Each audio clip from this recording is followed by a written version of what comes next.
आजकल आप लगातार वीडियो देख रहे होंगे। भारत के कुछ बौद्ध भिक्षु अमेरिका के अंदर हजारों किलोमीटर की यात्रा विश्व की शांति के लिए कर रहे हैं और विश्व शांति की उस यात्रा में बौद्ध भिक्षुओं का स्वागत करने के लिए लाखों लोग सड़कों पर हैं। लेकिन दूसरी तरफ भारत के अंदर महाबोधि महावीर की मुक्ति के आंदोलन को रोकने के लिए केंद्र की सरकार अलग अलग तरह के हथकंडे अपना रही है। क्या हमारा डॉक्टर बाबा साहब अम्बेडकर जी ने अपने अधिकार के लिए धरने प्रदर्शन करके अपनी बात सरकार तक पहुंचाने का अधिकार नहीं दिया? जो पुलिस फोन पे अभी अपना माइक लेके कह रही है कि अपना को बंद कीजिए, क्या भारत में प्रजातंत्र नहीं है? क्या भारत में संविधान का शासन नहीं है? वो है कौन सा इंतजार करने वाले?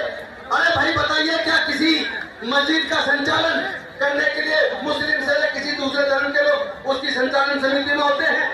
क्या किसी चर्च का संचालन करने की मैनेजमेंट कमेटी में ईसाई धर्म से अलग किसी दूसरे धर्म के लोग होते हैं?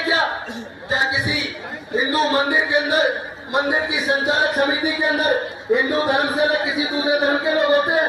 अगर नहीं है तो फिर भारत के अंदर महाबोधि महावीर की मैनेजमेंट कमेटी के अंदर जितने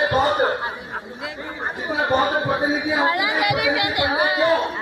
आखिर पीटीएस 1949 की एक्ट को खत्म रद्द करके महाबोधि महावीर बौद्धों को सौंपने का आंदोलन लगातार नागरिक धम्मपाल से शुरू हुआ और उसके बाद आप हंतेश्वरी सोसाइटी के नेतृत्व में इसी जगह पर 1.5 साल तक और पिछले लगभग 2 साल से भारत के अलग अलग हिस्से में यहाँ तक कि महाबोधि महावीर पर बौद्ध के अंदर भी महीनों तक प्रदर्शन चला। और केवल प्रदर्शन ही नहीं, इस दमनकारी सरकार ने हमारे भंते जी पर झूठा मुकदमा बनाकर उनको जेल में डालने का काम किया। अगर आप सोचते हो कि हमारे लोगों को जेल में डालकर आप इस तूफान को रोक सकते हो, तो ऐसे ये रोकने वाला नहीं है। इस तूफान को रोकने का एक ही तरीका है, महाबोधि महावीर बौद्धों के हाथ में सौंप दो। पीटी एक्ट को तुरंत रद्द कर दो, अन्यथा अभी तो ये लड़ाई है, आगे और लड़ाई है।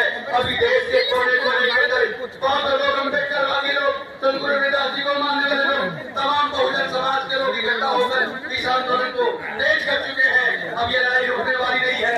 हमने तो इसको बाकायदा अपने मैनिफेस्टो में डाला था कि अगर बिहार में हमारी सरकार बनी तो हम महाबोधि महावीर को बौद्धों को सौंप देंगे। अनफॉर्चुनेटली धोखाधड़ी करके जिस तरह वहाँ बिहार में उन्होंने सरकार बनाई है, केंद्र के अंदर भी उन्होंने सरकार बनाई है, अगर वो सोचते हैं दमनकारी नीति से, पुलिस के बल से छोटा मुकदमा बना के महाबोधि महावीर के आंदोलन को फेल कर दोगे तो आप गलत फहमी के शिकार हो। हम डॉक्टर बाबा साहेब अम्बेडकर के बच्चे हैं, हम डरने वाले नहीं है। हर कीमत पर महाबोधि महावीर को मुक्त होकर रहेगा, आज नहीं तो कल। अगर कुर्बानी की ही जरूरत है तो बहुत से पहले, बहुत भिक्षुओं से पहले उनके उपासक कुर्बानी देने के लिए तैयार है। और हम केवल पॉलिटिक्स नहीं करते, अगर जरूरत पड़ी तो आपको ये डॉक्टर बाबा साहेब अम्बेडकर का सिपाही राजेंद्र गौतम भी कुर्बानी देने के लिए तैयार है। लेकिन महाबोधि महावीर तो हम मुक्त करा कर रहेंगे, ये लड़ाई चलती रहेगी, क्योंकि ऑलरेडी उन्होंने समय की सीमा कर दी है। इसलिए पहले को बहुत कुछ था। मैं अपनी वाणी को यही विराम करता हूँ, क्योंकि अगर हम ही डिसिप्लिन का पालन नहीं करेंगे तो गलत संदेश जाएगा। बाकी भी बहुत लोगों को बोलना है, मैं अपनी वाणी को विराम देता हूँ। बहुत बहुत धन्यवाद।